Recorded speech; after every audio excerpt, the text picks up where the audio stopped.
quand la tristesse arrive, je sais tu es là, toujours près de moi. Bon mardi, bienvenue à votre émission de Victoire de l'amour. J'espère que vous allez bien aujourd'hui, qu'on se prépare à vivre une très belle journée. Comme on le fait tous les mardis, on rejoint notre amie Brigitte et tout de suite après, l'abbé Éloi Giard.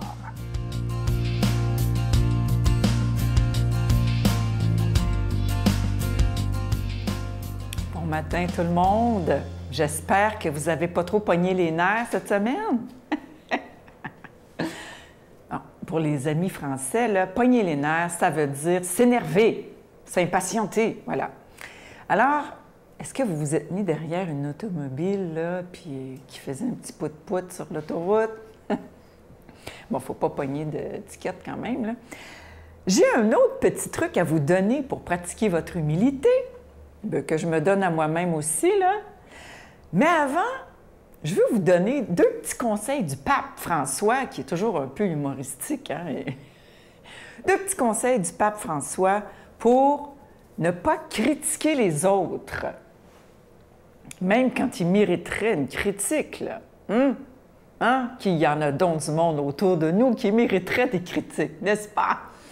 Alors, premier conseil du pape, c'est au lieu de dire la critique, on se met à prier pour la personne. Ah oui, même si elle nous énerve, là, mais à un point, là, ou qu'elle ne fait pas partie de nos amis, ou whatever. Non, on prie pour la personne. Un bon 5 minutes, là, ça fait passer la critique. Deuxième conseil du pape, eh bien, il dit de se mordre la langue. Et bien comme il faut à part ça. En tout cas, comment il dit ça? Bien fort, a-t-il poursuivi avec humour. Mords-toi la langue, bien fort. Voilà. Mais notre petit truc de cette semaine qu'on va pratiquer tous ensemble au quotidien, c'est de remercier le Seigneur pour les choses que je ne fais pas très bien. Alors, on est tous pareils. On voudrait avoir des qualités, toutes sortes de belles qualités pour arriver à bien faire les choses. Puis ça cache quelque part un désir d'être aimé, un besoin d'être aimé qu'on a tous, qui est légitime. Mais on oublie que y a des choses dans lesquelles on n'est pas bon. Puis il faut l'admettre tout simplement. Alors, on va dès aujourd'hui remercier le Seigneur pour tout ce qu'on fait de pas bon cette semaine.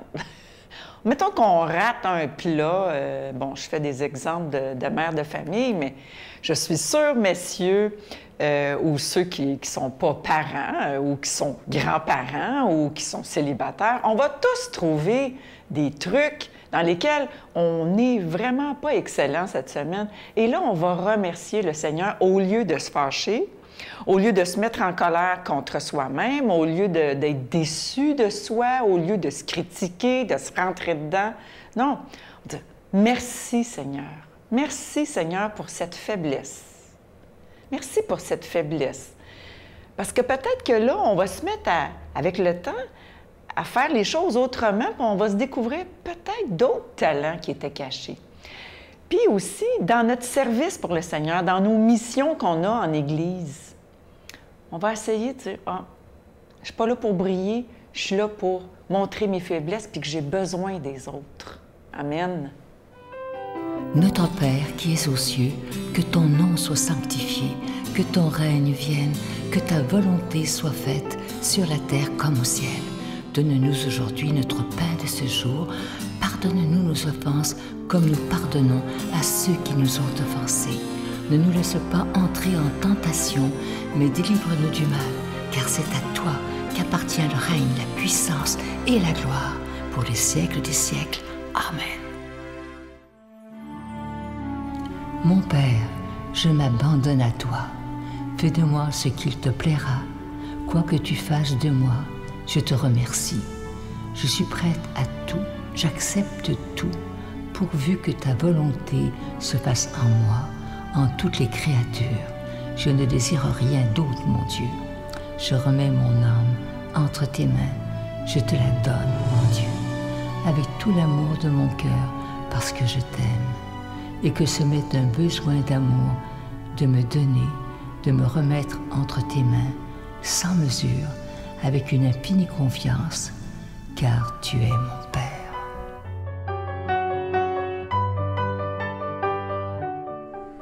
En ce mois de juillet, il n'y aura pas de cadeau du mois, mais je me permets de solliciter votre aide pour le ministère La Victoire de l'Amour. Vous savez qu'on existe depuis plus de 26 ans déjà, et je pense que le plus beau cadeau qu'on peut vous faire, c'est de vous présenter des émissions 7 jours par semaine sur le réseau TVA ainsi que sur Internet.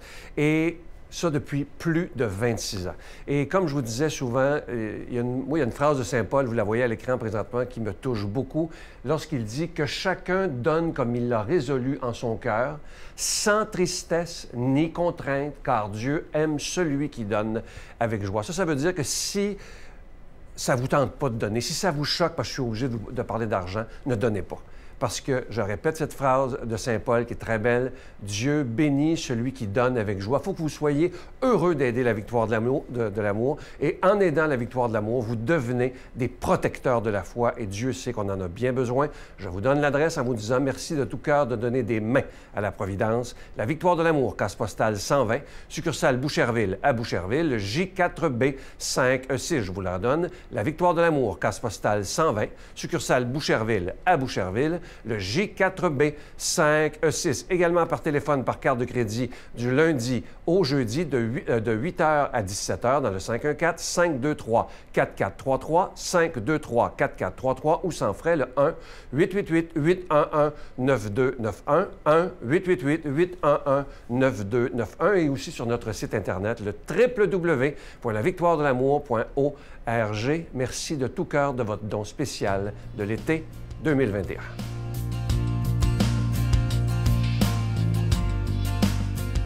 Mon Dieu, donnez-moi la sérénité d'accepter les choses que je ne peux changer, le courage de changer les choses que je peux et la sagesse d'en connaître la différence.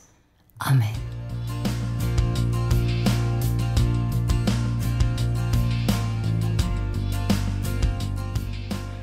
Bon matin, mes amis. Très heureux d'être avec vous encore. 6 juillet, nous voilà. On entre au cœur de l'été, je pense, on peut dire. J'espère qu'il fait beau aujourd'hui et j'espère qu'on va pouvoir profiter de l'été un peu plus que celui de l'an dernier. On comprend pourquoi. Hein? J'imagine que ça va être un peu moins pire quand même, qu'on va pouvoir sortir un peu plus. Ah, qu'il y a des parents qui ont hâte de pouvoir serrer leurs petits-enfants tout contre eux.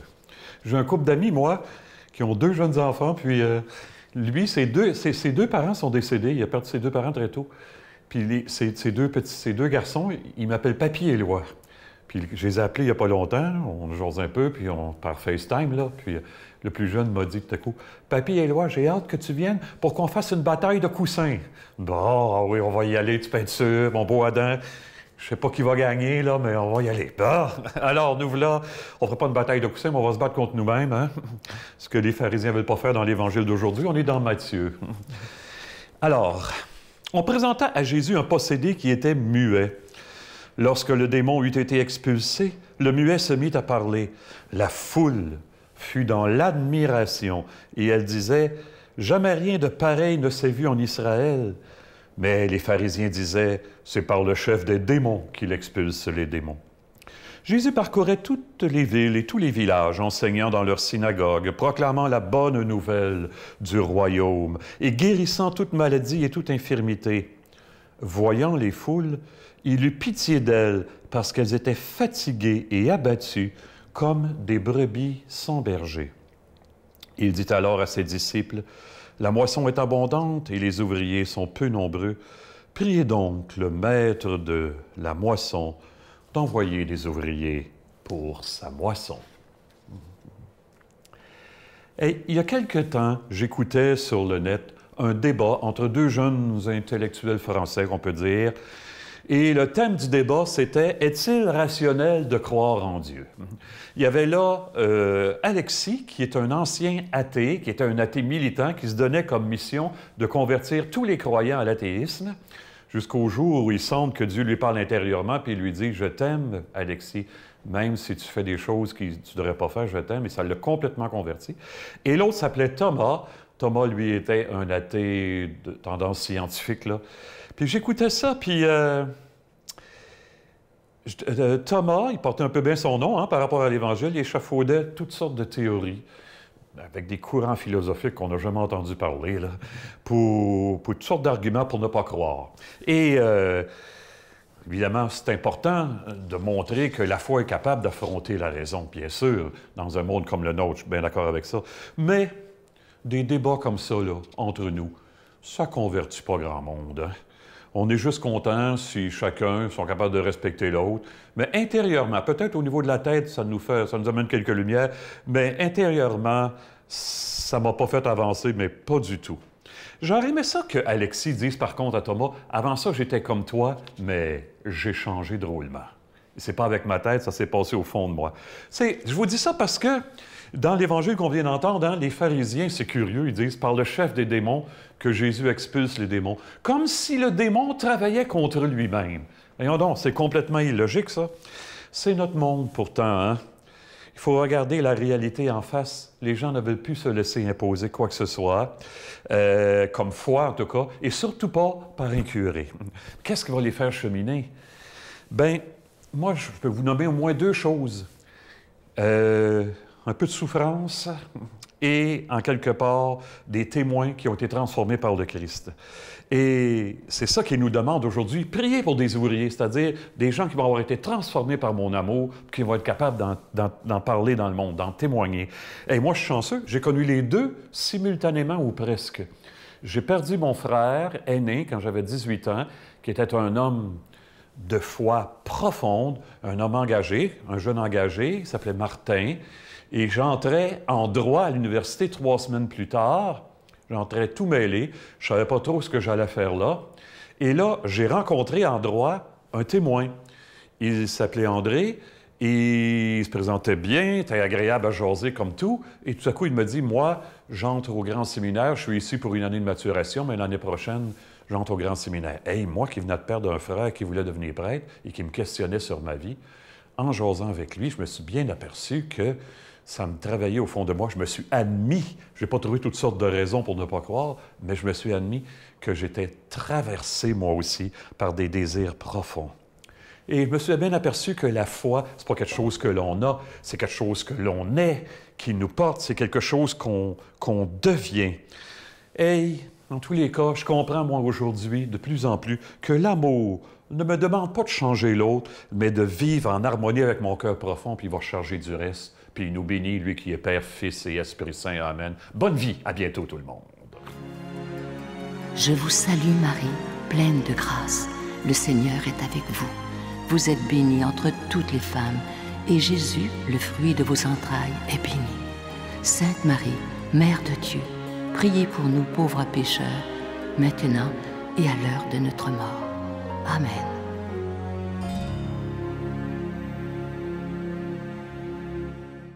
Avant de vous quitter, je vous laisse avec une très, très belle pensée. Elle dit ceci, écoutez bien, c'est tellement beau. Faire l'expérience de la gratitude est l'un des moyens les plus efficaces d'entrer en contact avec votre âme. Ça, c'est tellement vrai. Si vous saviez, je sais qu'il y en a beaucoup d'entre vous qui le savent, là, mais de vivre la gratitude, de dire des merci pour tout et pour rien, d'être reconnaissant, pas d'être ingrat, mais d'être dans la gratitude, ça nous rend tellement plus heureux. Essayez-le donc. Hein? Au lieu de toujours, il y a des gens qui sont portés à toujours chialer après tout, mais au lieu de chialer, de se dire, Seigneur, merci pour telle et telle chose. À demain. Bye. Quand on prie, d'abord, on s'apaise. Moi, je dis, on se dépose, on est là. Donc, on crée les conditions gagnantes pour vivre des moments de sublime. Un jour, je serai unie avec les saints, devant la beauté de ta face sans fin.